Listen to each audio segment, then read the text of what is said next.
Hello दोस्तों, इस video में हम लोग कक्षा तीसरी हिंदी का पाठ 15 मैं हूँ महानदी नामक पाठ को पढ़ेंगे और इसका प्रश्न उत्तर भी देखेंगे।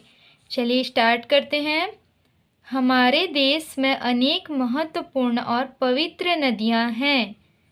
पवित्र नदियाँ जैसे कि गंगा, यमुना और छत्तीसगढ़ में महानदी। ठीक है, महानदी भी उनमें से एक है।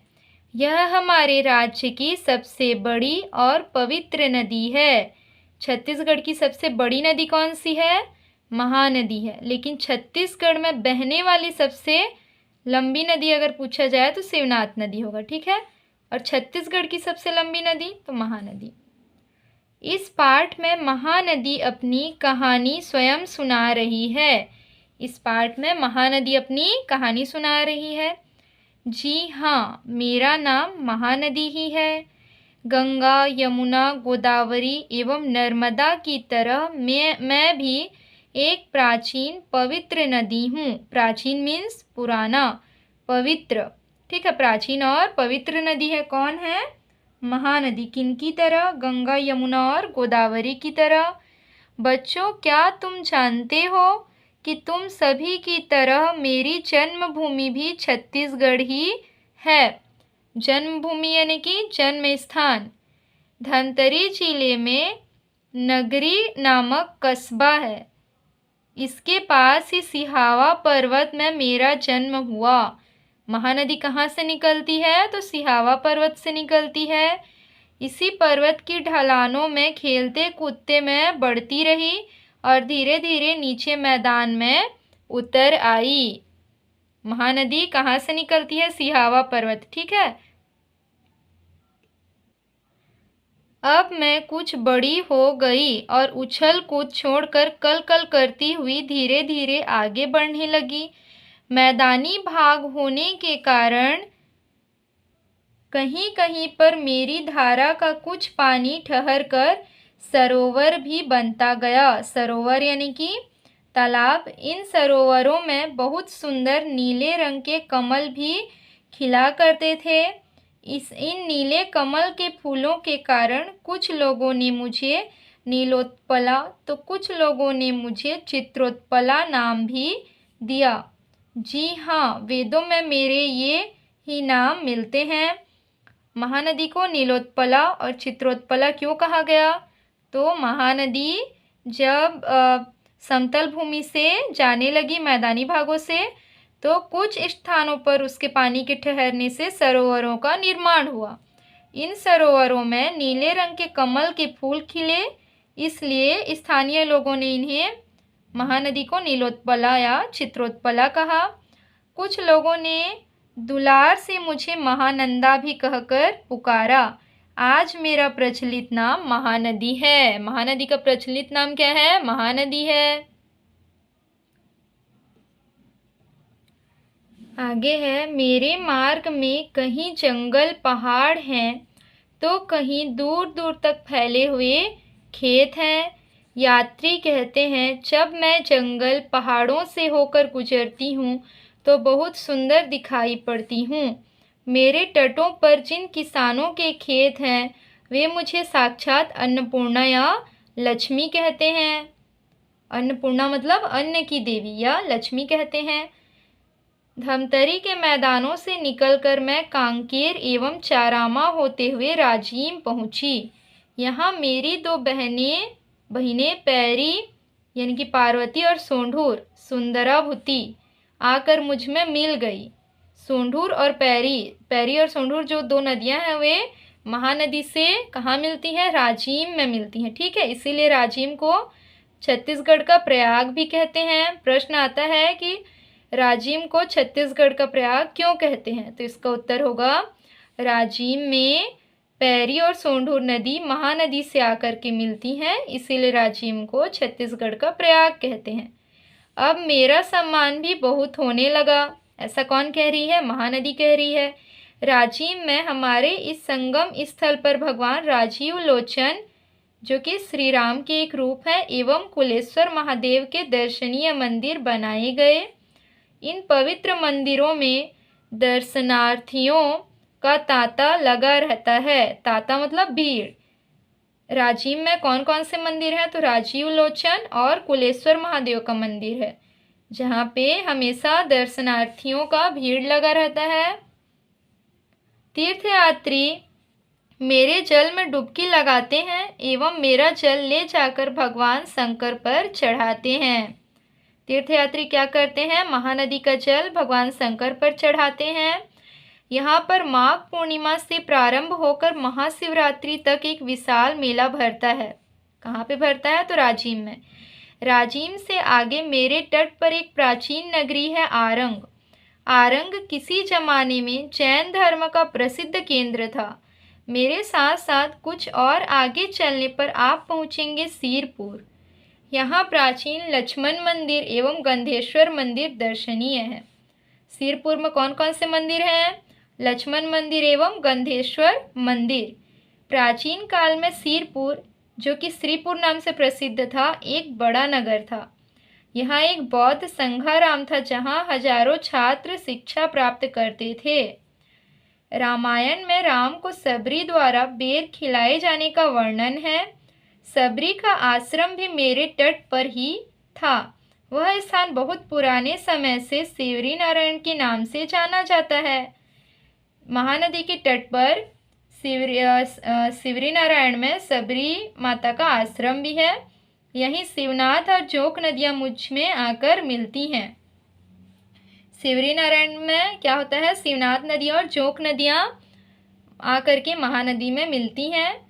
मेरे कुछ और आगे बढ़ने पर हसदो और मांड नदियाँ भी मुझे अपना सारा पानी दे देती हैं, यानी कि हसदो और मांड नदी भी महानदी से मिल जाती हैं। छत्तीसगढ़ से निकलकर मैं उड़ीसा प्रदेश में प्रवेश करती हूँ। अब तक मेरा आकार बहुत बड़ा हो जाता है। मेरे तट की चौड़ाई कहीं कहीं 1 किलोमीटर से भी अधिक हो जाती है। उड़ीसा में संबलपुर, कटक नगरों से होते हुए मैं पाराद्वीप पहुंचती हूँ। यहाँ मेरा रूप देखकर लोग कह उठते हैं, सचमुच यह नदी नहीं महानदी है।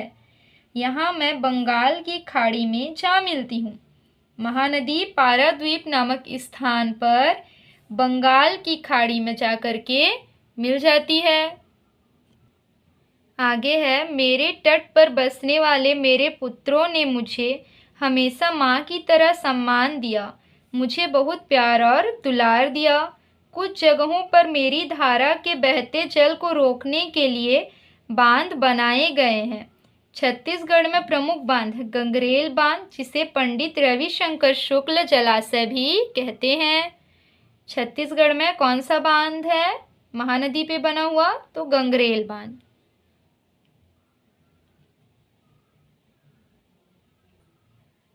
आगे है, उड़ीसा में संबलपुर के समीप हीराकुंड बांध भारत का सबसे लंबा बांध है, जो किस नदी पे बना है? तो महानदी पे बना है। ठीक है, यह बांध मेरे पानी को रोकने के लिए ही बनाया गया है, ऐसा महानदी कह रही है। मैं धन्यवाद देती हूँ अपने बच्चों को, जो मुझे दूषित होने से बचाकर रखते हैं। मैं सभी के सुखी एवं समृद्ध जीवन की कामना करती हूँ एवं बहते रहकर सबकी प्यास बुझाते रहने का वायदा करती हूँ। ऐसा कौन कह रही है? महानदी। ठीक है, शब्दार्थ देखते हैं। पहला प्राचीन, प्राचीन मीन्स होता है पुरानी। नीलोत्पला, नीले कमल वाली। सम्मान यानी कि आदर। दर्शनीय, देखने योग्य। सरोवर यानी कि तालाब। यात्री, यात्रा करने वाले लोग। संगम, इसका अर्थ होता है मिलन। अब आगे इस पाठ का प्रश्न और अभ्यास भी देख लेते हैं। हमारे राज्य में कौन कौन सी नदियाँ बहती हैं? तो इसका उत्तर होगा, हमारे राज्य में महानदी, पैरी, सोंढूर, शिवनाथ, जोक, हसदो, मांड, केलो, लाद इत्यादि नदियाँ बहती हैं। प्रश्न नंबर दूसरा, महानदी का नाम नीलोत्पला क्यों पड़ा? इसका उत्तर होगा, क्यों पड़ा? इसे और किन किन नामों से पुकारा जाता है? तो इसका उत्तर होगा, महानदी मैदानी भाग में कहीं कहीं सरोवर भी बनाती गई। इन सरोवरों में बहुत सुंदर नीले रंग के कमल भी खिला करते थे। इन नीले कमल फूलों के कारण ही महानदी का नाम नीलोत्पला पड़ा। इसके अलावा महानदी को चित्रोत्पला, महानंदा व महानदी नाम से पुकारा जाता है। आगे है प्रश्न नंबर 3। पैरी और सोंढूर नदियों का महानदी से मिलन किस स्थान पर होता है? इसका उत्तर होगा पैरी और सोंढूर नदियों का महानदी से मिलन राजिम में होता है। प्रश्न नंबर 4। सीरपुर क्यों प्रसिद्ध है? सीरपुर का लक्ष्मण मंदिर एवं गंधेश्वर मंदिर दर्शनीय है।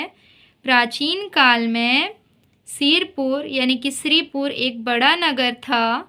यहाँ एक बौद्ध संघाराम था जहाँ हजारों छात्र शिक्षा प्राप्त करते थे।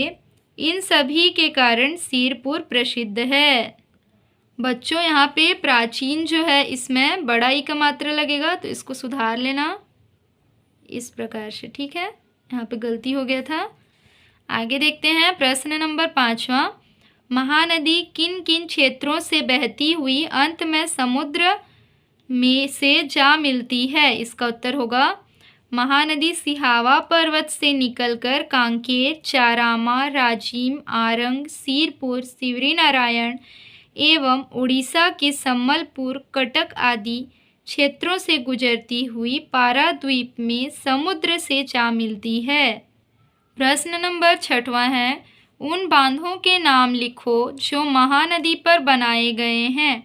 उत्तर गंगरेल बांध छत्तीसगढ़, हीराकुंड बांध उड़ीसा। इनके नाम लिखो। प्रश्न नंबर 7 है, महानदी की 2 सहायक नदियां। उत्तर होगा पैरी नदी और सोंढूर नदी। सीरपुर के 2 प्रमुख मंदिर लक्ष्मण मंदिर एवं कंधेश्वर मंदिर। राजिम के 2 प्रमुख मंदिर। उत्तर होगा राजीव लोचन मंदिर और कुलेश्वर महादेव मंदिर। प्रश्न नंबर 8 है, नदियों के दूषित होने के कारण लिखो। उत्तर होगा नदियों के दूषित होने के निम्न कारण हैं। पहला, नदियों में कूड़ा करकट फेंकना, शहरों की गंदी नालियों का पानी नदियों में जाना, कारखानों का गंदा पानी नदियों में जाना।